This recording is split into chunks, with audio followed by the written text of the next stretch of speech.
नमस्कार। F TV Hindi में आप सभी को सुस्वागतम। जी हाँ, बिहार में नालंदा जिला का बिहार शरीफ में जली हुई दुकानें, गोदाम और घर से छिपकर बाहर की तरफ झांक रहे लोगों को देखकर शहर में फैली दहशत महसूस की जा सकती है।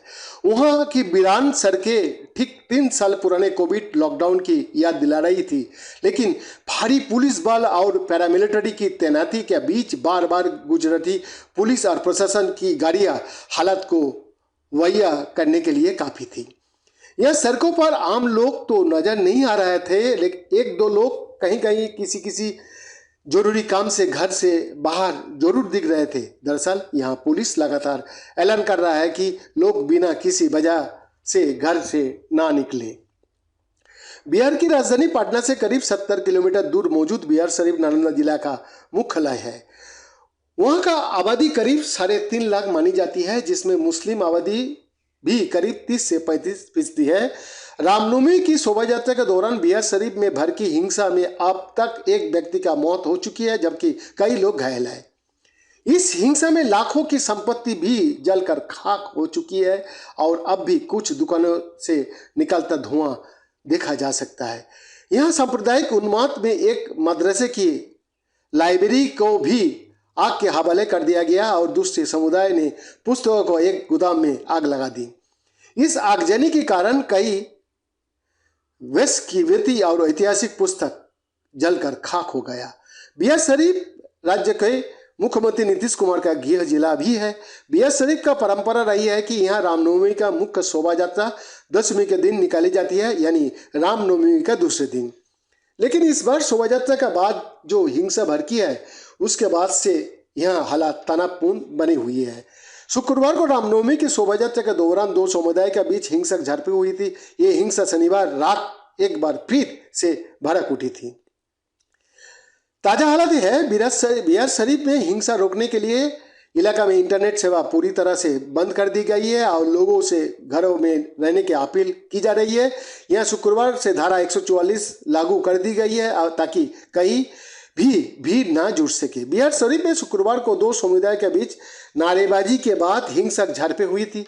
इसमें दोनों तरफ से पत्थरबाजी भी हुई और कुछ असामाजिक तत्वों ने गोलाबारी भी की थी।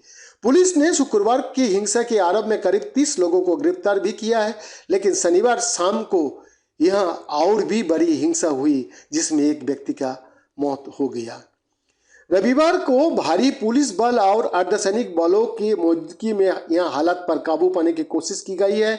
यहाँ हिंसा के पीछे की वजह के जानने के लिए पुलिस कमिश्नर और आईजी ने भी शहर के अलग अलग इलाका में लगे सीसीटीवी कैमरे का फुटेज को भी देख रहा है। नालंदा का पुलिस अधीक्षक अशोक मिश्रा ने बीबीसी को बताया कि बिहार शरीफ में पिछले साल भी रामनवमी की शोभा यात्रा निकाली गई थी, लेकिन कोई हिंसा नहीं हुई थी। यहाँ मदरसा और मुहर्रम में भी कोई हिंसा नहीं हुई थी। अशोक मिश्रा के मुताबिक इस बार रामनवमी की शोभा यात्रा में भीड़ काफी ज्यादा थी। इस यात्रा का आयोजन विश्व हिंदू परिषद और बजरंग दल मिलकर करता है। इस बार की यात्रा में लोगों ज्यादा उत्तेजित नजर आ रहे थे। नालंदा पुलिस और जिला प्रशासन ने रविवार को शहर का सभी 51 वार्ड का सदस्यों को साथ मीटिंग की और उनके साथ मिलकर शहर में शांति बनाए रखने का अपील भी की जा रही है। इस बीच बिहार का मुख्यमंत्री नीतीश कुमार ने भी बयान दिया है कि बिहार शरीफ में किसी ने गड़बड़ी की है और पुलिस उसकी जांच कर रही है। जो भी है इसके पीछे उसको पकड़ा जाएगा और कार्रवाई की जाएगी। पुलिस ने शुक्रवार को हिंसा रोक कर हालात को काबू में करने का दावा किया था, लेकिन शनिवार शाम को यहाँ और भी बड़ी हिंसा और गोलीबारी हुई। इस हिंसा में गोली लगने का एक व्यक्ति का मौत इलाज के दौरान हो गया।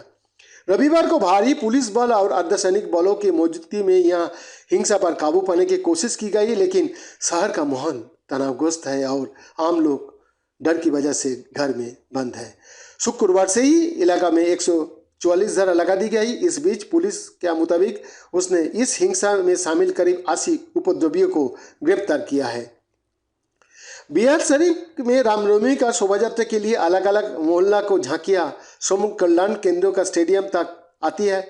यहाँ से सब मिलकर एक शोभा यात्रा निकलता है जो शहर में घूमते हुए करीब 3 किलोमीटर दूर मनीराम अखाड़े तक जाती है। इस साल भी शुक्रवार करीब 3 बजे यह शोभा यात्रा निकाली गई और लोगों रांची रोड मुरारपुर होते हुए अखाड़ा की तरफ बढ़े, लेकिन रांची रोड पर गगन दीवान इलाका तक शोभा यात्रा का पहुंचते पहुंचते ही माहौल बदलने लगा। दरअसल शोभा यात्रा के दौरान गगन दीवान के पास कुछ अफवाह फैली। वहाँ नालंदा एसपी खुद मौजूद थे। उस जगह हालात को काबू में पा लिया गया, लेकिन तभी मुरादपुर मस्जिद के पास नारेबाजी हुई और दो समुदाय के बीच पत्थरबाजी शुरू हो गया। इस मस्जिद में मौजूद मोहम्मद शहाबुद्दीन ने कहा है कि पिछले 15 साल के अनुभव में उन्होंने बिहार शरीफ में ऐसी हिंसा कभी नहीं देखी थी। उनका आरोप है कि लोग मस्जिद का ऊपर चढ़ गए और मस्जिद के मीनारों को अलावा अंदर की दीवार और शीशे तक तोड़ दिए। उनका दावा है यहाँ गोलीबारी भी की गई थी। नालंदा जिलाधिकारी शशांक शुभंकर के मुताबिक शुक्रवार को हुई गोलीबारी में कुछ लोगों को गोली का छर्रे से चोट लगी थी।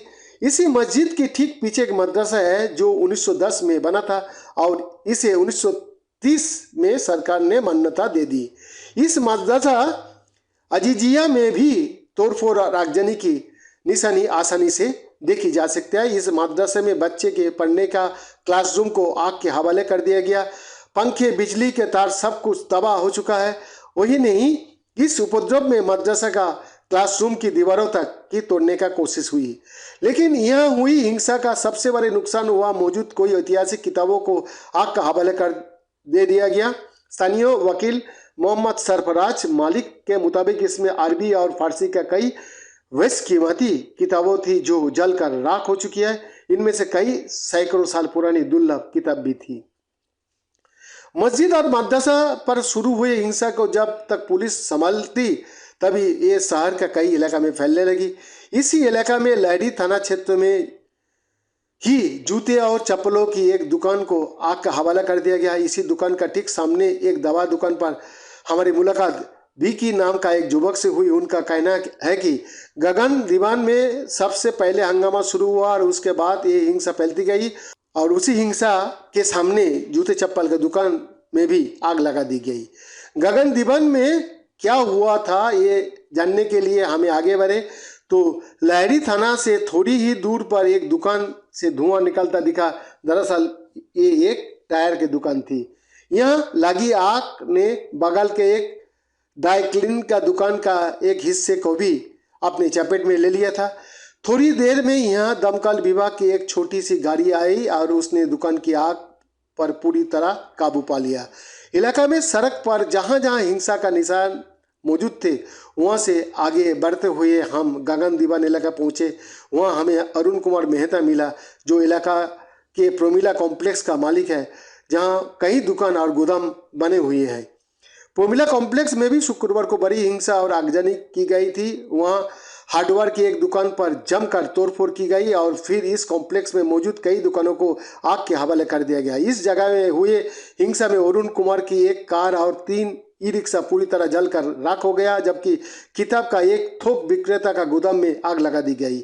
यहाँ अब भी कई जली हुई किताब चारों तरफ बिखरी हुई है और अरुण कुमार कुछ मजदूरों के साथ अपने कॉम्प्लेक्स और किराएदारों की बची कुछ संपत्ति को समेटने की कोशिश कर रहा है। उनका कहना है ये किसी धर्म का काम नहीं है, ये सब लुटेरा है। एक जगह पर चिकन शॉप पर आग लगाई गई और उसके बाद दूसरे समुदाय ने हमारा कॉम्प्लेक्स पर हमला कर दिया।